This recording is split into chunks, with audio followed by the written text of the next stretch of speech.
गोमती नदी के पावन तट पर है माँ कामाख्या धाम, जो सुनबा नामक जंगल के पास स्थित है। अयोध्या धाम से 70 किलोमीटर दूर यह धाम जनपद के रुदौली विधानसभा में है। यहाँ तक पहुँचने के लिए लोग सड़क मार्ग करते हैं। हजारों लोग इस मंदिर में आस्था और विश्वास के साथ पूजन करने आते हैं और अपने मन की कामनाओं की इच्छा पूर्ति का आशीर्वाद पाते हैं।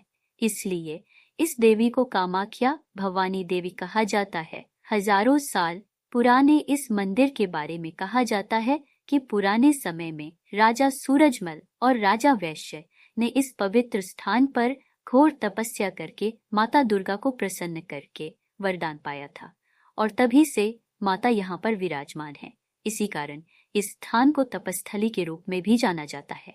सभी भक्तों के मन की इच्छा पूर्ति करने के कारण ही इस देवी का नाम कामाख्या भवानी देवी पड़ा, जो सभी भक्तों के मन की इच्छा पूरी करती है।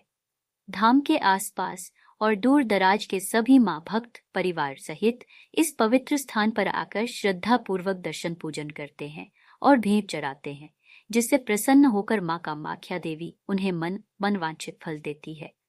वैसे इस पवित्र स्थान पर हमेशा ही भक्तों का तांता लगा रहता है, लेकिन सोमवार और शुक्रवार के साथ साथ साल में पड़ने वाले 4 नवरात्रि, चैत्र नवरात्र, क्वार नवरात्र, माघ और आषाढ़ के नवरात्र की अष्टमी और नवमी को भक्तों की विशेष संख्या हजारों से बढ़कर अनगिनत से ज्यादा हो जाती है। मन के इस देवी से भक्त लोग विशेष तौर से संतान के लिए, निर्दोष न्याय के लिए, प्रेत बाधा से छुटकारा पाने का आशीर्वाद के लिए आते हैं।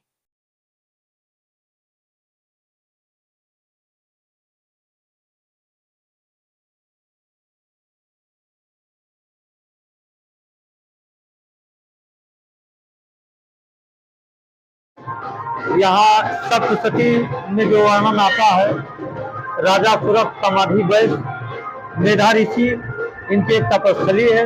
समाधि वैश्य यहाँ तपस्या किए और माता जी प्रसन्न होकर के उनको मनोकामना वरदान प्रदान किए। तभी से माता जी यहाँ पर अनवरत रह रही हैं और भक्तों की मनोकामना पूर्ण कर रही है। माता जी का नाम कामाख्या धाम क्यों पड़ा? कि कामाख्या का मतलब ये है कि जो भी हम मन से कामना करते हैं और उस कामना को मां पूर्ण कर देती है। जब जब चिंतित कामम तम तम प्राप्नोत निश्चितम, तो हमारी हर कामना को पूर्ण कर देने के कारण मां की कामाख्या।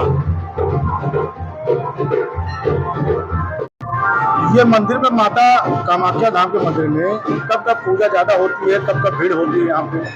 यहाँ पर भैया मान्यता होती है जो पूरा होता है? जी जी, वैसे तो यहाँ पर पूरे वक्त सोमवार और शुक्रवार मेला के तौर पर चलता है, मेला लगता है।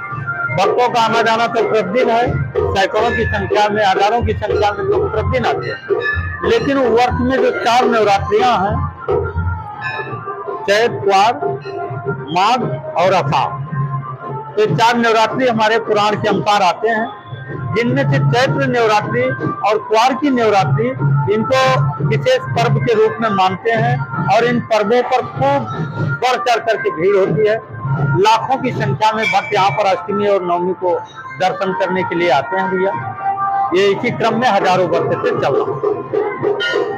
क्या क्या मान्यताएं पूरी होती है? जो लोग यहाँ आशा से आते हैं, बड़ी दूर दूर से लोग आते हैं। जिनके पास पुत्र नहीं है, पुत्र के लिए बेचारे दर दर दौड़ रहे हैं, हजारों लोग यहाँ आए और मस्तक देके उनको माता जी प्रसन्न होकर पुत्र प्रदान कर देती हैं। जो धन से हीन है बेचारे, दीन दुखी है, अपने परिश्रम से और ईमानदारी की कमाई से अपना परिवार नहीं चला पा रहे हैं, वो भी जब माँ की शरण में आ जाते हैं तो बड़ी ही प्रसन्नता से परिवार चलने लगता है। जो निर्दोष व्यक्ति फंसा दिए जाते हैं, कारागृह में पड़े हुए हैं, ऐसे निर्दोष व्यक्तियों की पुकार सुनकर उनको बंधन मुक्त कर देती हैं। जो प्रेत या अन्य समस्याओं से, आत्माओं से जो कहीं न कहीं गिर जाते हैं और परेशान होने लगते हैं, तो उनकी भी समस्याओं को दूर कर देती है माता।